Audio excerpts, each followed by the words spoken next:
Құрметті оқырмандар, өмірден алынған шынайы әңгімелерім ұнап жатса, лайк, комментарий жазуды ұмытпаңыздар. Ал ендеше біз бастаймыз. Мен Ербол. 38-демін, 2 баланың әкесімін. Жұмысым тұрақты, үйім бар, әйелім бар. Бәрі жақсы сияқты көрінеді сырттан қарағанда. Бірақ іште бір нәрсе сынып қалғандай. Айнұрдың күйеуі Нұрсұлтан туралы бәрі білемін. Ол бұрын жақсы жігіт еді, трактор айдайтын, колхозда жұмыс істейтін, Айнұрды аялап жүретін. Екеуі жас кезінде ғашық болып үйленген, тойы үлкен болған. Бірақ бала туғаннан кейін бәрі өзгерді. Нұрсұлтан іше бастады. Алғашында мереке күндері ғана, сосын апта сайын, кейін күнде. Жұмыстан шығарып жіберді. Айнұр жалғыз ақша табатын болды, базарда сауда жасайды, таңертең ерте тұрып кеш қайтады. Нұрсұлтан үйде отырып ішімдікке ақша сұрайды, бермесе айқай-шу шығарады. Мен мұны бұрыннан білетінмін, өйткені Айнұр маған жиі жылайтын телефонмен. Жезде шыдамын таусылды дейтін. Мен оған ажырас, балдыз дейтінмін, бірақ ол бала үшін шыдап жүрмін, әкесіз өспесін деп шыдап жүрмін деп ағынан жарылатын. Сол күні кешке, желтоқсанның суығы, қар жаңбыр аралас жауды. Сағат 9-дар шамасы еді. Әйелім балалармен бірге анасына кеткен, ауылда әжесінің туған күні. Үйде жалғыз едім, теледидар қарап отыр едім. Есік қағылды. Ашсам, Айнұр тұр. Жауыннан су болып, пальтосы дымқыл, беті көгерген, ерні жыртылған сияқты.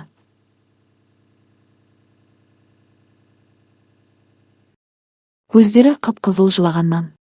Жезде. Нұрсұлтан тағы айқай шығарды, осылай жалғаса берсе мен тірі қалмайтын сияқтымын деді ол дірілдеп. Қолында кішкентай сөмке ғана. Мен оны ішке кіргіздім, есікті жауып, құшақтап алдым. Ол маған жабысып иығымда жылады. Денесі суық, қалтырап тұр. Кір, жылынып ал дедім. Ас үйге апарып шай құйдым. Ол үндемей отырды да, сосын бәрін айтып берді. Нұрсұлтан достармен ішіп келіпті, ақша сұрапты, Айнұр бермей қойыпты. Бағадалы екен, аршым. Үйге қайтпаймын енді деді ол. Мен оның қолын ұстадым. Қорықпа, мұнда қал. Ешкімге айтпаймын. Ол жуынып шықты. Мен оған әйелімнің халатын бердім. Халатты кигенде денесі көрінді, толық, әйелдік, екі анары тырсиған үлкен, белі жұқа, жамбастары.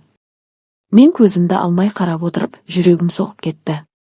Бұрында байқағанмын оның әдемілігін, бірақ ешқашан осылай жақын болмағанбыз. Диванда отырдық. Мен оны көзімен ішіп жеп отырмын. Ол Нұрсұлтанның бұрынғысын есіне алды, қалай ғашық болғанын, қалай армандағанын.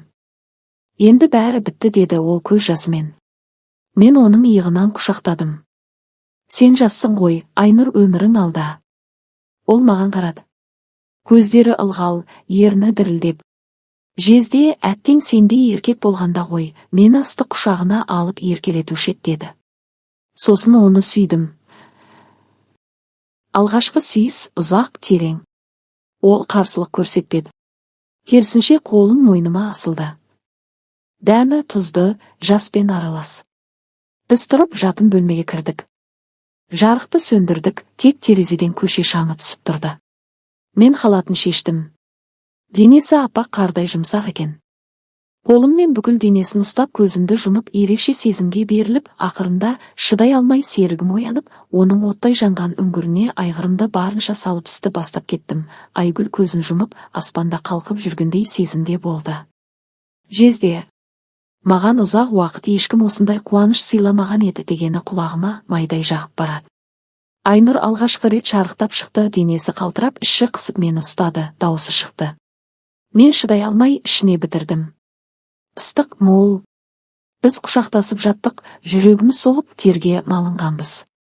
Ұйықтар алдында ол маған жабысып, рахмет, Жезде, бүгін алғаш рет өзімді әйел сезіндім деді. Таңға дейін аспабыңды менікінен алмай бірге оянайықшы деді. Мен оның шашынан сипадым. Иә жаным, және бұл құпия болсын дедім. Ол басын изеді. Ертеңінде таңертең тұрдық. Мен шай демдеп оның алдына бардым.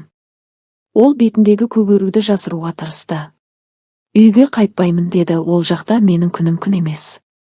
Мен оған ақша бердім, жалдамалы пәтер ізде дедім, өйткені әйелім біліп қойса бәрі құрдымға кетеді, ол кеткісі келмеді. Мен де оның кеткенін қаламаймын. Күнде хабарласып тұрдық. Аптасына 2-3 рет сыртта кездесіп тұрдық, әйелім күмәнданбады, сіңілісімен арасы бұрыннан жақсы емес еді. Бірақ менде аздап күнәлі сезіну бар. Түнде ойланып жатамын, бұл не істеп жатырмын? Балдызым ғой. Әйелімнің сіңілісі, оны жұбатпақ болып, жақын болғаным қалай, бірақ ол қарсылық көрсетпеді ғой, ол махаббатқа зәру болды. Күндер өтті, Айнұр ажырасуға дайындалып жатыр. Бірақ Нұрсұлтан қояр емес, қоқаң-лоққы жасайды.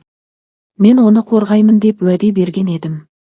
Бірақ шын мәнінде оған ғашық болып қалдым ба? Әлде тек құмарлық па? Оның денесі, оның жылуы, оның тәтті сөздері бәрі миымнан кетпейді. Кейде ойлаймын, егер Нұрсұлтан ішпесе, бұл болмас па еді? Бұл жерде балдызымның күнәсіз, әйелді аялап құрметтеп, түнгі шаруасына мықты болып махаббатқа толтырып жүрсе, осылай болмас еді ғой, енді шегінуге болмайды.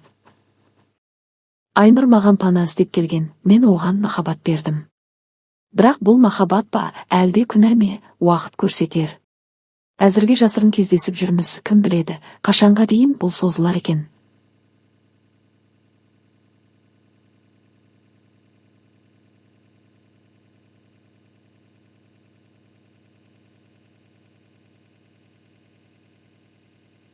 Бірақ бір күні шындық ашылған күні мен істеуім керек.